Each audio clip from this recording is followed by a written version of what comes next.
Hey, hello everyone, all the set of people who are watching me at this point in time. I'm here to decode the set of challenges that youngsters, probably in their college days or in their post-graduation days, or even working professional in the early years of their career, the kind of challenges that they typically face on a day-to-day basis. Now, why do you think this is really important? This is truly important for a variety of reasons. Stay with me until the end and I am going to decode all the set of challenges which can actually help you if you are one of those people who have any of these challenges. You can actually manage those challenges extremely well if you can just focus and strive to improve yourself into one of these aspects. Let's just jump straight into my mind map. So why is it really important? Well, people learn this the hard way. And what do I really mean by this? What I really mean is, until unless something happens to them, they don't realize.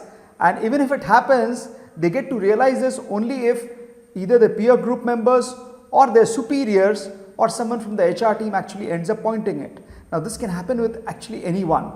Now let's just quickly jump into an example. It can be something as simple as an argument. How do you really react in the workplace environment when you are getting into an argument with another team member? Or it can be an engagement which is not a very healthy engagement and it's happening with a customer. Now just imagine if suppose someone is working in a McDonald's or a Burger King or similar such kind of store which has got a customer who is coming live and then there is engagement happening. If suppose someone doesn't speak in a positive fashion or the kind of engagement that is happening is not very healthy, what's really going to happen, right? So a lot of times people lack knowledge on how they are supposed to react, even to a tough customer. What's really the impact of this? People lose their jobs due to their unprofessional behavior. And what really comes under the purview of unprofessional? Suppose someone exhibits his or her frustration right there live. Imagine what will be the reaction of the customer. Because for customer, it's not the brand per se. For the customer, it's the person who is standing behind the counter. That person is actually the brand for the customer. So it's extremely important for the individual on the other side not to get angry but to exhibit calmness as well as patience. That's extremely important. People have to truly pay prices. And what are the prices that they truly pay? Their superiors, their peer group, the organizations, they don't really consider them despite these people giving the best of the productivity, they're giving the best of the target versus achievement. They end up with the challenge of not growing in the workplace. And they exhibit a lot of frustration because they see their other peer group members growing extremely well. And also another challenge is a lot of times people don't show restraint in terms of how they have to use personal technology even during workplace. Now if you look at the current scenario of the pandemic, what's really happening? Someone who is working in the hospitals, do they really have the luxury of wearing all the set of arms and ammunitions that they're supposed to wear and keep checking mobile phones throughout the day? Well, that's going to have a lot of challenge in terms of hygiene. Now, similar scenario also applies to any of the eatery kind of outlets. So depending upon what is the kind of place a person is working, a person should actually align to the rules and regulations of that particular workplace. That's extremely important. Now, having known this background, let's just delve into what's really the professional approach. So professional approach starts from the fact that there's something called appearance. So how do you really appear? Are you really following what is really important from a personality perspective? What are you really wearing? Are you really matching what the organization expects you to wear? Whatever you wear has got a lot of positive effects, be it in terms of your self-confidence, attitude, and a lot of those other things. What is your attire? Exhibit the right level of maturity, because what you speak and how you really behave, how you really engage, all of those things makes a lot of difference. Not using mobile phones in a certain specific kind of roles also plays a huge impact here. Be passionate about whatever you're doing. Whichever kind of work that you're engaged in, you only get to grow, you only get to build your credibility when you're extremely passionate about whatever you're doing. And then work on your interaction skills. Now this is not something which is like a silver bullet which once done you can achieve that. No, you have to continuously keep working on yourself, and only your continuous work can help you in improving on these aspects. Let's move to the next one. Gratitude. A very important parameter is gratitude.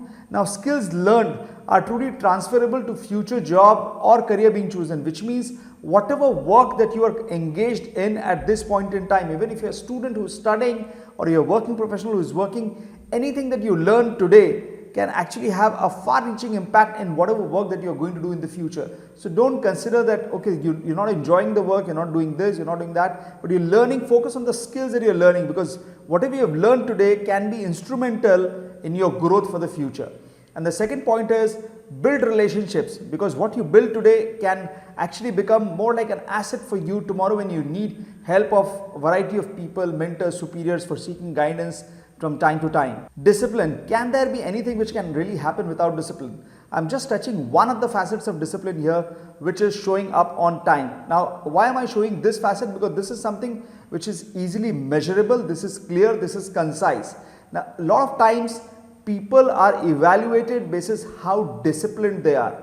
Although there can be so many different facets and parameters to this, just restricting at this point in time on one of the most basic and core fundamental, which is showing up on time. The way you look and the way you carry yourself, there can be so many different facets to grooming, but it's extremely important that how you feel, how you represent yourself can have a far-reaching impact in your personal, professional as well as social life. It can have an impact across all your spectrums, and your overall grooming standard will define your personality. Now, when I say grooming, I'm sure you are able to resonate and recollect your own day-to-day life. Forget about pandemic, which has been more of an aberration when people have largely been positioned at home. But other than that, every time that you go out, you go to the workplace, you go wherever you go to client meetings, it is your grooming standards which defines how people are going to react and relate to you. So it's extremely important that you focus on this particular parameter and be very, very specific that you have to keep working and be very professional on this parameter. It can have a truly far-reaching impact on you. The next one I'm going to bring on board is self-management. Now, what really is self-management? Self-management is, are you someone who is very, very proactive, who is keen to take on new work, keep doing something, delivering it, and then take on new set of initiatives? Why those things become really important when it comes to work skills readiness is because every time that you do a new work, you're also adding new set of skills to yourself. You're also learning something new, because for you to deliver on a particular task, you also have to work hard on it. You have to also learn, and once you learn, you actually end up improving yourself. So with every learning comes improvement, and with every improvement, you actually end up becoming better.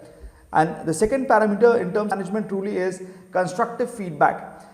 One of the biggest challenges that I have seen in the workplace environment is that the best of the people, they have a very poor ability in terms of accepting feedback which is truly constructive. Now their peers or their superiors or other colleagues, they always want to give feedback. You must value the fact if someone is willing to give you feedback, that itself is a big thing, because that person has to think about you, that person has to value you and how that value can deliver results for you in the future.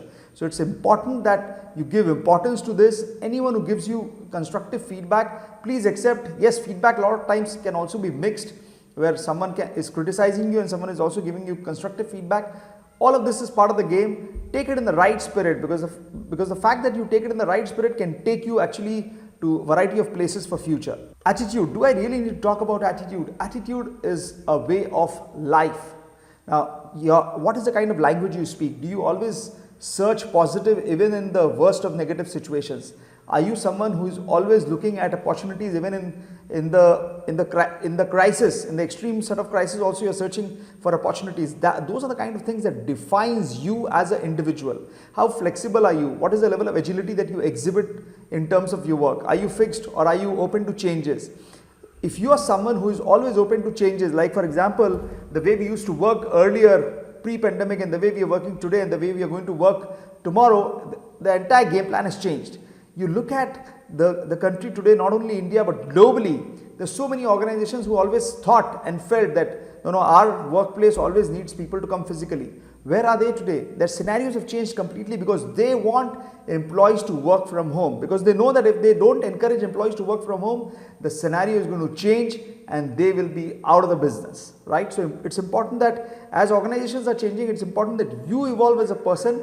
And one of the important process of evolution is keep learning, unlearning, relearning. Keep yourself evolving with learning. That's one of the core.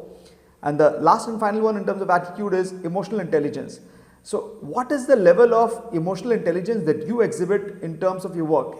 If someone says something to you, do you really get upset about it, or do you have the ability to take it in the positive spirit in terms of your day-to-day engagement? Are you someone who doesn't get carried away if some kind of emotional pushback is coming on to you, or are you someone who really gets carried away and you feel that no, my entire day has gone for a toss and something like that? So just manage your emotional intelligence as well. And last and the final one really is communication. Communication is a very, very wide topic. Being proactive on everything, I consider this to be a very important skill set when it comes to workplace. And why do I really say that? I'll give you a very, very basic example. A lot of times what happens is one has to follow up with employees saying, okay, you had given a certain time and by this time the project had to be delivered. It has still not happened. Where the hell is the project? Right? However, on the other side, if you as a project manager reverts back and aligns everyone saying, okay, it was to be delivered at this particular time, however, it's going to take time because of XYZ reasons, what you're really doing is you're bringing in positive reinforcement, and that positive reinforcement is going to make you get established into the workplace. People will respect, saying, okay, even if you're not fitting in time, you're going to come back again. So keep asking for feedback, give feedback to teammates, and ideas and suggestions for improvement has to be a continuous flow. I'm not really covering all the facets of communication here because it's a huge topic by itself, but this is just a quick overview. What do you felt this video really was for you? Have you picked up anything from this video? Whatever you have picked up, do write back in the comments, and I'm going to read your comments and also write back to you. Cheers, I'm going to come back with a lot more. Bye bye, stay blessed, and bye.